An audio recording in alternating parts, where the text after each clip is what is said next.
ETF index mutual funds నేర్చుకుని stock మార్కెట్లో రాణించాలనుకుంటున్నారా? వెంటనే ఈ నెంబర్కి కాల్ చేయండి.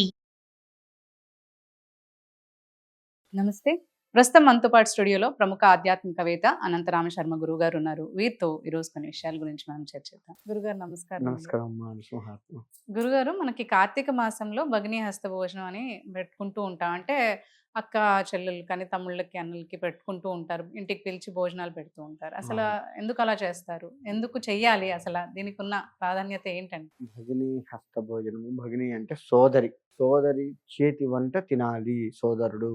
అన్నయ్య కావచ్చు, తమ్ముడు కావచ్చు, ఎవరైనా కావచ్చు. ఎందుకు వచ్చింది అంటే యమధర్మరాజు వారి దగ్గర నుంచి వచ్చింది. యమధర్మరాజు వారు తన యొక్క పనిలో పడి ఎంతసేపు పాపుల్ని తీసుకురావడం, వాడు చిట్టా తీయటం, వాడికి ఎన్ని శిక్షలు వేయాలి, ఎన్ని రోజులు వేయాలి, ఈ ధ్యాసలో పడి తన సోదరిని యమునని మర్చిపోయినాడు. తర్వాత నా సోదరి ఉంది, సోదరి దగ్గరికి వెళ్ళాలి అని తనకు అనిపించి కార్తీక మాసం రోజే వెళ్ళారు. ఆయన కూడా వెళ్ళడం కూడా వెళ్ళారు. వెళ్ళి తన సోదరికి కనపడగానే తన సోదరి వెంట ఆనంద బాష్పాలు వెలివిస్తాయి. ఎన్నాళ్ళైంది చూసి అని చెప్పేసి ఆనందంతో అన్నయ్య వచ్చాడు, సోదరుడు వచ్చాడు అని చెప్పేసి రకరకాల వంటలు చేసి ఆయన అత్యంత తృప్తిగా ఆదరించింది.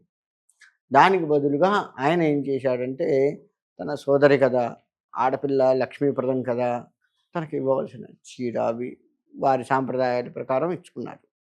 ఇచ్చుకున్న తర్వాత ఆ రోజు ఆ చెల్లెలి ఆనందం చూసి, ఆ సోదరి ఆనందం చూసి యమధర్మరాజు ఒక వరం ఇచ్చాడు. ఏ రోజైతే ఈ అన్నా చెల్లెళ్ళు కలిసి ఉండి ఆ సోదరి చేతి వంట ఆ సోదరుడు తింటాడో ఆ రోజు ఆ సోదరి పడే ఆనందం ఏదైతే ఉందో ఆ ఆనందము ఆమెకి ఐశ్వర్యప్రదము, ఆ ఆనందం ఇచ్చినటువంటి ఆ సోదరుడికి ఐశ్వర్యప్రదము. తన ఇంట్లో ఎప్పుడూ కూడా లక్ష్మి నివాసం ఉండాలి అని వరాన్ని ఇచ్చాడు. అందుకే ఆడపిల్లకు మనం ఏదన్నా చేసేటప్పుడు ఇంటి ఆడపిల్ల ఖచ్చితంగా ఆనందపడుతుంది. ఎంత చిన్న బహుమతి ఇచ్చినా ఆనందపడుతుంది, ఇయ్యకుండా ప్రేమ చూపించినా చాలు. కలిసి చిన్నప్పుడు విషయాలన్నీ మాట్లాడుకుంటే అవన్నీ గుర్తు తెచ్చుకొని ఆనందపడుతుంది చూడండి. ఆ ఆనందం చాలు. సోదరిని ఆనంద పెట్టినందుకు అతడికి కలిసి వస్తుంది. వాళ్ళు చూస్తే ఆస్తి గొడవలతో అక్కా చెల్లెల దగ్గరికి పోవట్లేదు, సగం ఆస్తి ఇవ్వాల్సి వస్తుంది అని ఏదో ఒక గోల. ఇటు కోడలు పెట్టడము, వాడికి బుద్ధి పుట్టడము, లేదు అత్తమామలు చెప్పటము, ఏదో ఒక రకమైన గోల. ఈ ఆస్తి గోళలు బాగా ఇమిడీకృతం అయినాయి మనలో. తద్వారా సోదర సోదరీమణుల యొక్క ఆప్యాయత తగ్గిపోయింది. మన కష్టాలు ఎందుకు వస్తున్నాయి, మనకెందుకు కలిసి రావట్లే అంటే సోదర సోదరీమణుల ఆప్యాయత లేకపోవడము. డబ్బే శాశ్వతం, ఈ సుఖమే శాశ్వతం అనుకున్నాము, అది శాశ్వతం కాదు అనుకున్నాం. కాబట్టి మనం ఏదైతే శాశ్వతం అనుకున్నామో అది లేకుండా అయింది. అందుకని ఈ భగిని హస్త భోజనాన్ని, చేతి వంట, ఆమె లక్ష్మీప్రదమైనటువంటి ఆమె చేతి నుంచి మనం ఎంత భుజించాము, ఎంత ప్రేమగా భుజించాము, ఎంత ప్రేమతో ఆమెని ఆదరించాము అనేది మనకు అంత ప్రేమ. మనం ఎంత ప్రేమతో ఉన్నామో అంతకు 10 రెట్ల లక్ష్మీప్రదం మన ఇంటికి మనతో పాటు వస్తూనే ఉంటుంది. ఇప్పుడు వెళ్ళంగానే అమ్మ నేను వెళ్ళొస్తా అనగానే పో అన్నయ్య, ఇంక పో తమ్ముడు పో అంటుందా? అన్నయ్య వస్తూ ఉండు అంటు. ఆడపిల్లని కూడా మనం తెచ్చుకున్న అన్నయ్య వెళ్ళొస్తా అంటే వెళ్ళొస్తుండమ్మా, మర్చిపోకుండా వస్తూ ఉండు అని చెప్తాం. ఎందుకు చెప్తాం? ప్రేమ ఉండాలి. అంటే ఆడపిల్ల వచ్చిపోతూ ఉంటే లక్ష్మీదేవి కూడా వస్తూ ఉంటుంది, పోదు. మళ్ళీ లక్ష్మీదేవి పోదు, కానీ ఆడపిల్ల కాబట్టి తన ఇంటి లక్ష్మిగా ఉండాలి కదా. అక్కడ లక్ష్మి చూడాలి, ఇక్కడ లక్ష్మి చూడాలి. కాబట్టి అమ్మాయి వెళ్ళిపోతూ వస్తూ ఉంటుంది, కానీ అమ్మాయితో పాటు వచ్చిన లక్ష్మి మళ్ళీ పోదు, అమ్మాయి ఒక్కతే వెళ్తుంది. అందుకే ఆదరించి పెట్టేది ఎందుకు ఆడపిల్లలకి అంటే, మనం ఏ చిన్నది జాకెట్ ముక్క పెట్టినా సరే అది చూడగానే అబ్బాయి ఇది మా అన్నయ్య అప్పుడు పెళ్ళికి పోతే పెట్టాడు, మా అన్నయ్య ఇంట్లో ఉడుగైతే పెట్టాడు, మా అన్నయ్య గృహప్రవేశం అయితే పెట్టాడు. ఆ చీర చూసుకొని ఎన్నాళ్ళైతే మురిసిపోయిందో. రాఖీ కూడా అంతే. రాఖీ అప్పుడు కూడా మనం గతంలో మాట్లాడుకున్నాం.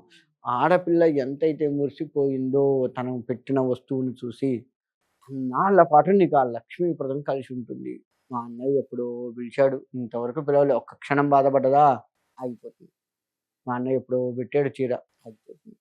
పెట్టలేదు, చేయలేదు, పిలవట్లేదు, ఆదరించట్లేదు, ఆ బాధ తనలో ఉంది అంటే అన్నయ్య ఇంటికి పోక చాన్నాళ్ళయింది, అన్నయ్యని చూడక చాన్నాళ్ళయింది అన్న బాధ వచ్చిందా, అన్నయ్య గొంతు వినక చాన్నాళ్ళయింది అన్న బాధ వచ్చిందా ఆడపిల్లకి, అక్కడితో లక్ష్మి ఆగిపోతుంది.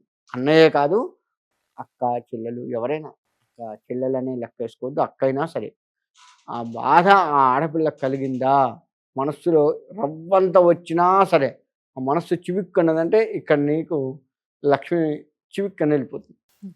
అందుకని ఆ యొక్క యముడు ఇచ్చినటువంటి వరం అది. ఆ విధంగా మనము ఉండగలిగితే, అందుకే మన సాంప్రదాయాలన్నీ కూడా అనుబంధాలను పెంచేవి, ఆప్యాయతలను పెంచేవిగా ఉంటాయి.